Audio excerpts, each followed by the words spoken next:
Kasama po ma'am sa babantayan po natin ay yung pong ating mga major transportation na terminal. Kasama na po dyan ang airport, ang mga pantalan at syempre yung ating mga expressway at yung mga major transport points po, yung mga convergence areas. At syempre kasama din ma'am babantayan natin since sa summer vacation pumapasok po dyan yung Holy Week po. Nakahanda na ang Philippine National Police sa ipatutupad na seguridad sa darating na summer vacation at Semana Santa. Ayon kay Philippine National Police Public Information Office Chief Police Colonel Jean Fajardo, 34,000 pulis ang ide-deploy ng PNP nationwide para magbantay sa mga transportation hubs o terminals, major thoroughfares, tourist destinations o pasyalan at mga malalaking simbahan. Kasama din aniya dyan ang pagdideploy ng 7,000 trained tourist police, K9 units at mga plainclothes policemen.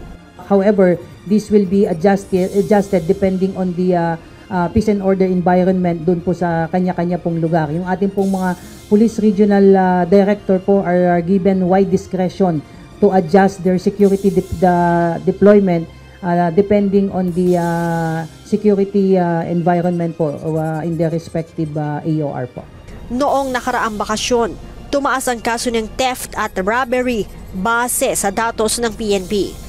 Mula Abril hanggang Mayo ng 2023, tumaas ang theft ng 3.29% mula sa 2,217 lamang na kaso, umakyat ito sa 2,290 nitong 2023. Habang tumaas din ang robbery ng 2.33% mula sa 774 na kaso noong Abril hanggang May ng 2022, umakyat ito sa 792 noong 2023 ng kaparehong buwan.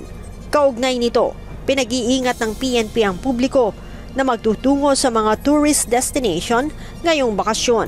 Anila, iwasan ang pagsusuot ng mga mamahaling alahas at pagdi-display ng mga mamahaling gadgets habang nasa pampublikong lugar. Ibilin ang iiwang tahanan sa mapagkakatiwalaang kapitbahay upang makaiwas sa kawatan. Iligpit o itago sa ligtas na lugar ang mga maiiwang mahahalagang gamit.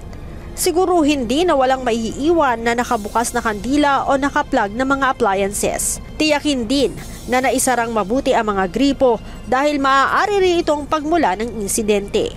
Iwasan din ang pagpo-post sa social media ng ATM o at the moment upang hindi malaman na mga nag-aabang na masasamang loob na walang tao sa inyong tahanan. Yung iba po kasi minsan ma'am, ay pinopost pa po yung airline tickets nila, pinopost pa yung itinerary nila, o nandun sila sa particular na lugar, enjoying yung summer vacation. Pero para na rin po nating in-announce na wala po tayong tao sa bahay.